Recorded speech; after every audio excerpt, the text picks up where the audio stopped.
Bahujan Samaj party सत्ता से 13 साल से बाहर है और इस समय कोई दलित उत्पीड़न या आरक्षण का भी मुद्दा नहीं है। ऐसे में लखनऊ में 9 अक्टूबर को 5 लाख लोगों की बड़ी रैली कर मायावती ने सबको आश्चर्यचकित कर दिया है। बहन मायावती ने एक धमाका किया है और जताया है कि वह भी एक ताकत है। इसी विषय पर राष्ट्रीय प्रस्तावना के स्थानीय संपादक दिनेश कुमार गर्ग और संपादक समन्वय अभयानंद शुक्ल ने खास बातचीत की।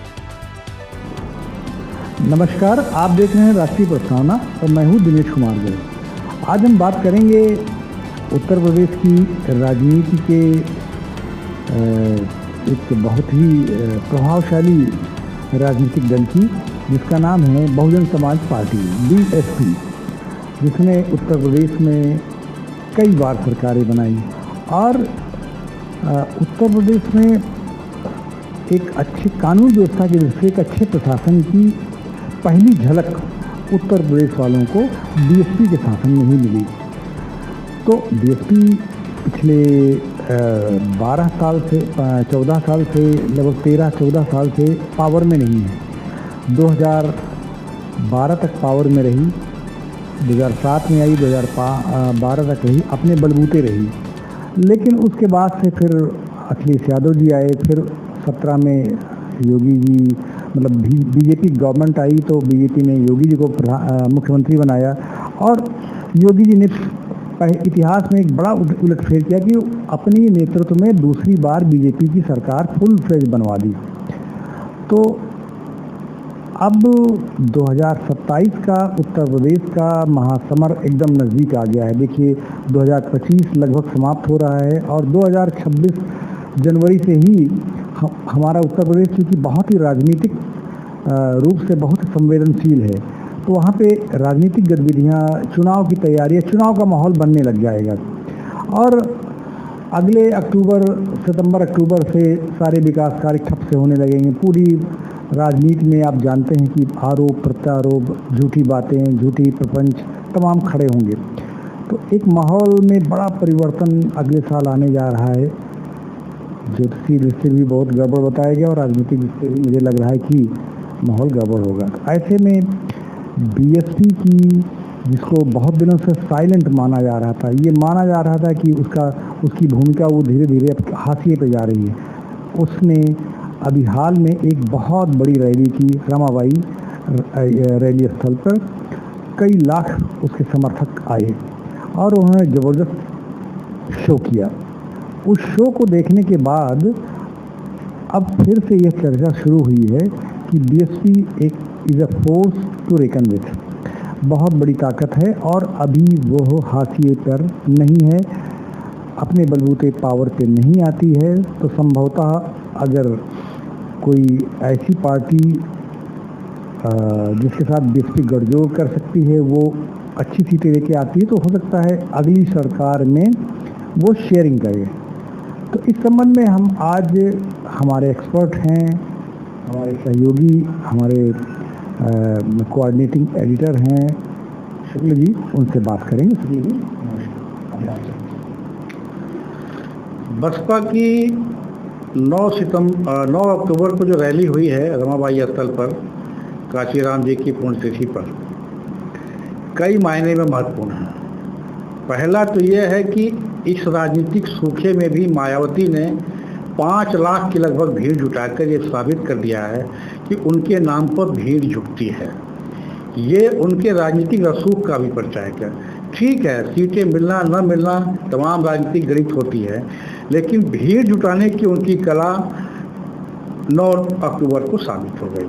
तो भीड़ के लिहाज से ये रैली सफल रही और आने वाले ऐसे नहीं थे कि वो पैसा दे के लाए गए हों, बाकायदा वो रात में ही अपना चना चबेना जो लेके आते हैं, जो छोटे उसके तबके के लोग होते हैं, उनकी भीड़ के लिए जो उनके वोट रहते हैं, वो आए थे। तो भीड़ के लिहाज ठीक है। इस रैली में जो सबसे बड़ा बदलाव दिखा कि संभवतः बसपा के इतिहास में पहली बार हुआ कि मंच पर एक से अधिक कोई बैठा हो। जब तक काशीराम जी रहे, काशीराम बैठते रहे अकेले, उसके बाद मायावती थी, मायावती अकेले बैठती रहीं। लेकिन इस रैली में, और मुझे लगता है कि लगभग 14 साल के अंतराल के बाद ऐसा इतनी बड़ी रैली हुई है। इस रैली में मायावती के साथ उनके भतीजे आकाश आनंद, भाई आनंद कुमार, बसपा के रणनीतिज्ञ कहे जाने वाले सतीश चंद्र मिश्रा, एकमात्र विधायक उमाशंकर सिंह या और भी तमाम लोग, मतलब उस मंच पर देखा गया कि सभी जातियों का, सभी वर्गों का, सभी धर्मों का प्रतिनिधित्व था। यानी कि एक तो बसपा ने, ये मायावती ने मान लिया है कि अकेला चुनाव बाहर नहीं फोड़ सकता, तो सख्ती से सपा के गुंडों से निपटती है, सपा के उससे विरत रही थे। जेपी का इंटरनेशनल वो है, जेपी इंटरनेशनल बिल्डिंग है, उसको बंद रखा। 8 करोड़ रुपए, अरबों रुपए की बिल्डिंग 8 साल से बंद पड़ी हुई है। लेकिन वहीं दूसरी तरफ बसपा की स्मारकों को ठीक ठाक किया, रखरखाव किया, और जो दलित समाज के थोड़े हैं उस पर कोई सख्ती नहीं की। इससे लग रहा है कि कहीं ना कहीं कोई सूत्र देखिए जोड़ने की प्रयास हुए भाजपा की तरफ से, और वो सटीक रहे। मायावती आज भी दलित वर्ग की और मुसलमानों के दिल में बसती हैं। ये मैं अगर कह रहा हूँ तो किसी को ये बात हजम नहीं होगी, लेकिन ये सच्चाई है। और अगर ऐसा ना होता तो 5 लाख की भीड़ ला पाना, मुसलमान भी थे, बिल्कुल थे, मुसलमान नेता मंच पर मौजूद थे, कोई मुनकार अली हैं, मैं और भी कुछ लोग थे, तो वो मंच पर मौजूद। बड़े नेता तो नहीं मुसलमानों के, कोई प्रभाव डाले। अच्छा, आजम खां कोई बड़े नेता थे जब शुरू में आए थे। ऐसे ही जब मंचों पर बैठाया जाता है, मायावती मुस्लिम माइंड को किसी तरह मोड़ सकें, इस तरह के नेता नहीं है। नहीं, वो देखिए आजम खां भी जब राजनीति में आए थे तो ऐसे ही थे, मुनकार अली टाइप के ही थे। नहीं, वो जो मुसलमानों के अंदर एक अलगाववाद होता है ना, उस तरह के आजम खां शुरू से ही भारत माता ने डाइन है और इस तरह की बातें कर करके वो थोड़ा मुस्लिम माइंड को इस माइंड का आदमी बसपा में अब आ नहीं पाएगा, क्योंकि उसकी सोच बदली है, बसपा की सोच बदली है और वो सभी सर्वजन की पार्टी बनना चाहती है। मैंने सोशल मीडिया पर कुछ पोस्ट देखे हैं, ये अब तो बसपा बदल गई है, अब तो ब्राह्मणों का कुछ पोस्ट आ रहा था, अब तो ब्राह्मणों को मायावती का साथ देना चाहिए और मायावती के साथ मिलकर सरकार बनना चाहिए। मेरी कल कुछ युवाओं से बात हुई जिनका राजनीति से कोई लेना देना नहीं है, सोशल मीडिया पर एक्टिव रहते हैं। उन्होंने कहा कि भाई अब तो लगता है कि मायावती का समय आ गया है, मायावती का समर्थन करना चाहिए, क्योंकि उनका ये मानना है कि मायावती के समय में लॉ एंड ऑर्डर की स्थिति बहुत मजबूत थी। तो एक पॉजिटिविटी तो बनी है। इस समय की योगी जी की जो लॉ एंड ऑर्डर की सिचुएशन है, इससे बेहतर तो नहीं थी। योगी का थोड़ा दूसरा मामला ही है, थोड़ा ट्रेंड दूसरा है। योगी के समय आप लड़कियों का, महिलाओं का जो सम्मान की बात कही योगी जी ने कि उनके सम्मान पर अगर किसी ने हाथ लगाया तो हाथ काट देंगे, और ऐसा होता दिखता है। डाकू को ख़त्म किया, माफिया को ख़त्म किया और इलीगल ट्रेड को ख़त्म किया। बहुत सख्ती है हर जगह, पुलिस की अच्छी प्रेजेंस रहती है, जांच होती रहती है। ऐसा तो बीजेपी में केवल ये था, वो बसपा में केवल ये था कि डाकुओं के खिलाफ उन्होंने मायावती ने काफ़ी काम किया। लेकिन जो जैसे ये पूर्वांचल का माफिया था अंसारी, मायावती के साथ ही रहा, उनके प्रश्रय में रहा, लेकिन और तब तक रहा, तब तक प्रयागराज का पूजा पाल के पति का हत्यारा वो अतीक, वो भी फलता फूलता रहा। तो इस मामले में लोग कानून व्यवस्था पे योगी को छोड़ के मायावती भी आते हैं। नहीं, वो मैं उन युवाओं की बात कर रहा हूँ कि उनका ये मानना है कि मायावती के समय में उनका ये मानना है कि ब्राह्मणों का, सवर्णों का भी मामला ठीक था मायावती के समय में। अगर वो जो एक आया था कि हजार दलित उत्पीड़न वाला मामला जो था कि तत्काल मुकदमा दर्ज करने का, अगर वो ना आया होता तो मायावती समाज की स्वीकार्य नेता होती। उसने मायावती को दो फैसले उनके दूसरा ये प्रमोशन में आरक्षण बड़ी सख्ती से लागू किया और बहुत सारे सवर्ण को बड़ा खराब मैसेज गया कि हर तरह से हमको नुकसान पहुंचाने के प्रयास हो रहे। तो इसी वजह से तो वो देखिए ना, अब ये ठीक किया मायावती ने, अब नई अपनी पार्टी को एक नया डायरेक्शन दिया है और रैली कर रही हैं और जनता के बीच से जा रही हैं, ये अच्छी बात है। नहीं, मेरी कल जो है करीब 20-25 युवाओं से बात हुई जी, और सबने यही मैसेज दिया कि एक बार मायावती को भी ट्राई करना चाहिए। उनके समय में सब ठीक ठाक रहा और मायावती के साथ उनका एक ही लाइन है, मायावती का शासन ठीक रहा। तो अब देखिए इससे फायदा भाजपा को होना है। इस पूरी रैली का निचोड़ ये है कि इस रैली का फायदा भाजपा को मिलना है, कांग्रेस और सपा और आज़ाद समाज पार्टी का नुकसान होना है। और बसपा में एक जो बड़ा मैसेज गया है कि आकाश आनंद सर्वमान्य नेता हो गए हैं और बसपा सर्व समाज की पार्टी के रूप में अपने को स्थापित करने में लगी है। तो इस तरह से आपने देखा कि अगला इलेक्शन फिर से चतुष्कोणीय होने जा रहा है। मायावती जी ने बीएसपी को पूरे जोर से लड़ाने का फैसला किया, अपनी रंगत भी दिखाई है कि हम पूरे जोर से लड़ेंगे। चतुष्कोणीय मुकाबला होने जा रहा है और इसका लाभ निश्चित रूप से भाजपा को मिलेगा। नमस्कार। कांग्रेस का और ये कमजोर, अगर ये कमजोर होंगे तो फायदा किसको होगा? भाजपा का। तो एक आरोप की गुंजाइश तो है।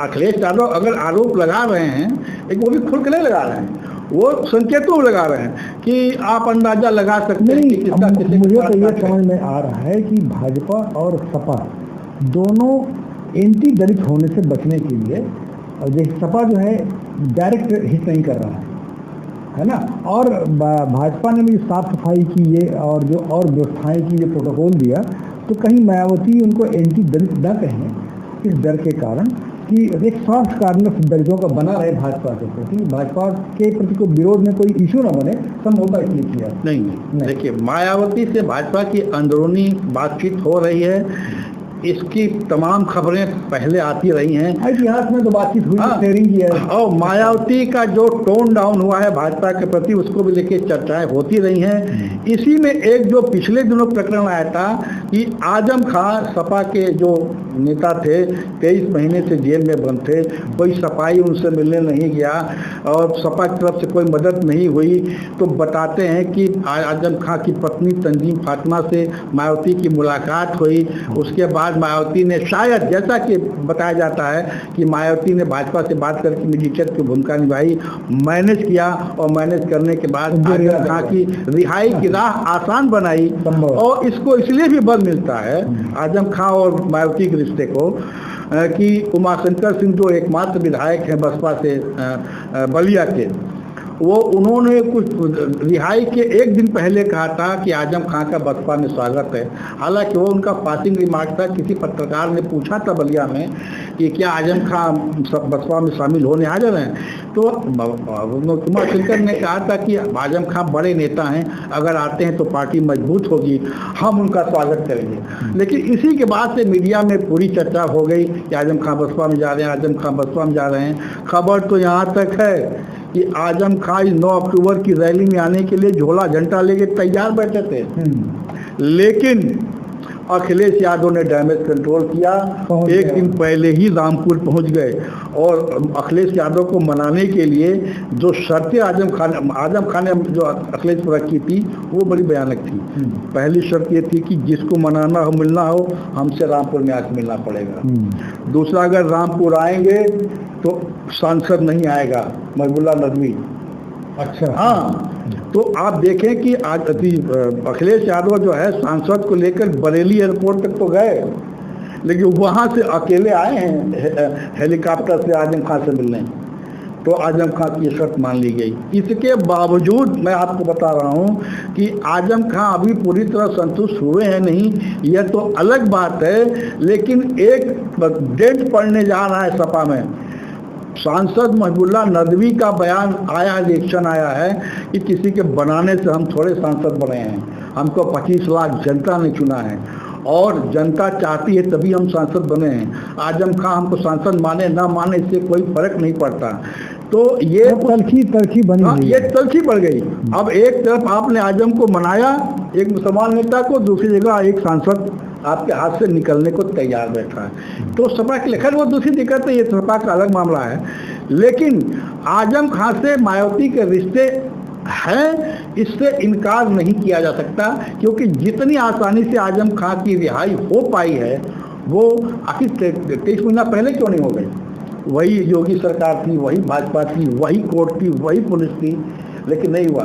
लेकिन सरकार ने ढिलाई दी तो आजम खां की रिहाई आसान हो गई। और अगर हम कहते हैं कि अखिलेश यादव आजम खां के बहुत खैर खा थे, तो लखनऊ से 90 किलोमीटर दूर पर सीतापुर जेल है। आपको वहाँ जाने की फुर्सत नहीं थी जेल बम को रिसीव करने के लिए। अगर रिसीव करके उनको पार्टी में खड़े ले आते तो उसका मैसेज आता। वहाँ कोई बड़ा नेता नहीं था सीतापुर जेल में, नहीं, और 330 किलोमीटर दूर जाके मनाने चले गए। अखिलेश का ये जो आफ्टर थॉट है वहाँ जाके मनाने का मिलता है, ये आफ्टर थॉट है, कुछ विचार बनता। पहले अखिलेश नहीं चाहते रहे होंगे, लेकिन 16 दिन बाद गए हैं रामपुर, बाद में रिहाई के 16 दिन बाद वो राजनीतिक हाल इलाक को देख करके ही गए होंगे। एक बात महत्वपूर्ण रैली की कि रैली में जो भीड़ 5 लाख की आई, उसका सोशलाइकल स्टडी क्या है? वो भीड़ कैसी थी? दलितों की शुद्ध थी या वो मिली जुली थी? इस पे चर्चा कम हुई, इस पे थोड़ी चर्चा। देखिए, ये इसमें तो जो भाई आप किसी के कपड़े से किसी के जाति का आप तमाम चीज़ों का अंदाज़ा नहीं लगा सकते, लेकिन फिर भी एक प्रिजम्पशन होता है कि कैसे लोग आए होंगे। तो उनके कपड़े पहनने का ढंग, उनके चलने का ढंग, उनके बात का ढंग और पैदल ही चलना, तो ये सारी चीज़ें जो है जो वंचित वर्ग की ही दिखती हैं। ये मैं कह के ज़्यादा लोग रहते तो वो हाँ अपर कास्ट के लोग भी थे, लेकिन वो गाड़ियों में थे, वो मतलब वो सफ़ेद लगदक कुर्ता और कुर्ता नहीं शर्ट और पैजामा पैंट में थे, जो बसपा की स्टाइल होती है। अपर कास्ट के लोग ज़्यादा पैदल कहाँ चलते हाँ, और रात में खुदे कहाँ ले। लेकिन जितनी गाड़ियां सन्नाटा भर के कल जो है शहर में दौड़ रही थी, इस बात का प्रतीक है कि बड़े लोग भी आए थे या लेके आए थे। और पूरा नीला झंडा पूरे शहर में फटा हुआ था, कम से कम रमाबाई अस्पताल तो फटा ही हुआ था। तो चीज़ें एक आज और मैंने देखा कि एक हाथी है जो भगवा रंग में रहता था, उसके पहले की रैलियों में नीले रंग में रहता। किसी ने उस पर टिप्पणी की कि समय की बात है। नहीं, देखिए अब देखिए, इसलिए हम लोग पत्रकार हैं और विश्लेषण करते हैं। तो एक विश्लेषण तो यह है ही कि हाथी अगर नीले से भगवा हो जाता है तो इसका एक मैसेज तो जाएगा ही जाएगा। तो हो सकता है कि भाजपा ने अपनी एक बी टीम तैयार कर रखी हो कि मान लीजिए अगली बार, जिसकी उम्मीद कम है कि भाजपा कहीं से कमज़ोर होती है, तो मायावती को साथ लेके सरकार में जाए। लेकिन मुझे नहीं लगता कि भाजपा को ज़रूरत पड़ेगी। इस बार मंच पर मायावती के अलावा भी अन्य लोगों की, पार्टीजनों की उपस्थिति ये साबित करती है कि अब मायावती ने भी मान लिया है कि वो उम्र दराज हो गई हैं, ज़्यादा मेहनत नहीं कर पाएंगी, और वो ये भी मान चुकी हैं कि अकेला चना भाड़ नहीं फोड़ सकता। तो वो सब लोगों को अब समाहित करके एकत्रित करने की बात करती है।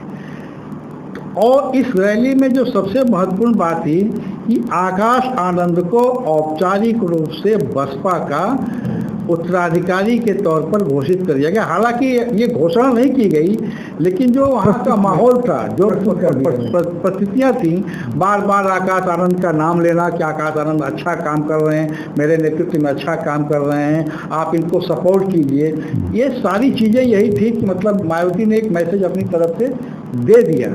और रैली भीड़ ने भी आकाश आनंद के लिए नारे लगाए, मायावती के लिए नारे लगाए।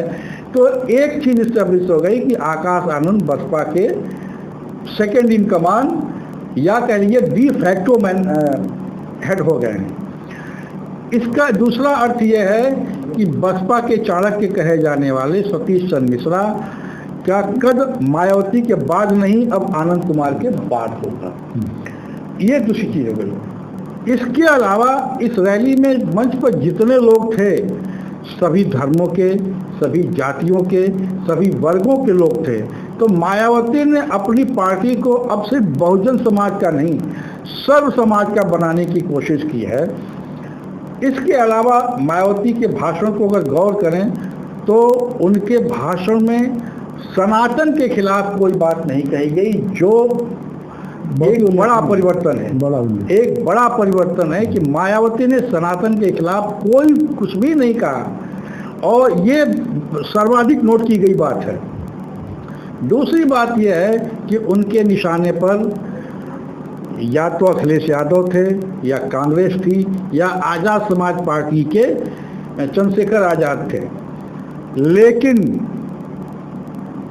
भाजपा औपचारिक तौर पर नहीं थी। उन्होंने ये जरूर कहा कि भाई भाजपा, कांग्रेस और सपा जातिवादी पार्टियां हैं, तो इतना कहना तो बनता है। अगर आपका किसी पार्टी से गठबंधन नहीं है, इतना तो आपको कहना ही पड़ेगा, राजनीतिक मर्यादा के लिए भी कहना पड़ेगा। लेकिन उन्होंने जो एक बात कही वो गौर करने लायक थी। उन्होंने कहा कि मैंने अपने कार्यकाल में तमाम स्मारक बनवाए बहुजन समाज के लोगों की याद में, और जब तक मैं रही उसका बड़ा सही तरह से रख रखाव होता रहा। जब सपा की सरकार आई तो बहुत उपेक्षित हुआ और सारे स्मारक उच्छित हुए। यहाँ तक उन्होंने आरोप लगा दिया कि जो टिकट का पैसा आता है उसको सपा सरकार ने गबन कर लिया, खुद बंद कर दिया और गलत जगह इस्तेमाल किया। इसी के साथ जोड़ती हैं कि हालांकि जब योगी आदित्यनाथ जी की सरकार यूपी में आई तो मेरे रिक्वेस्ट पर उन्होंने इन स्मारकों का ठीक ठाक रखरखाव किया है, इसके लिए हम योगी आदित्यनाथ जी को धन्यवाद देते हैं।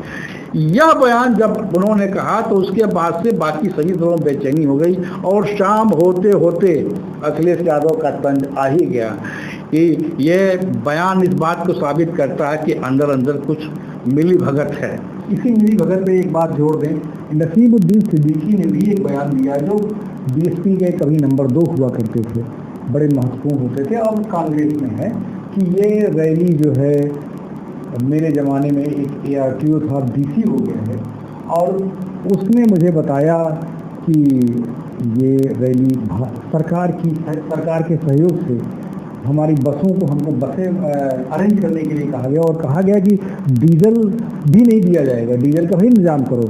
तो इस तरह के आरोप लगे हैं। अब ये कितने सत्य हैं ये तो कहा नहीं जा सकता, लेकिन आरोप ऐसे हैं कि सरकार का कोई हाथ, पच्छम हाथ रहा।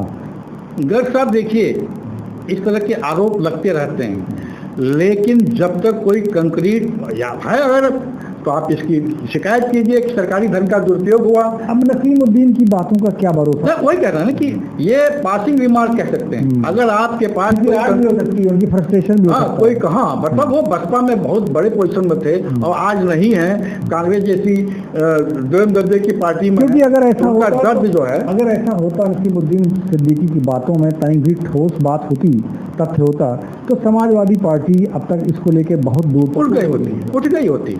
यानी कि लेकिन इसमें एक चीज कहूंगा कि बस इस रैली की जिस तरह से तैयारियां हुई, जिस तरह से साफ सफाई हुई और जिस तरह से प्रोटोकॉल वहां आने वाले लोगों को, नेताओं को दिया गया, इसमें इस की गुंजाइश है, इस आरोप की गुंजाइश बनती है कि इस रैली को सरकार का समर्थन था।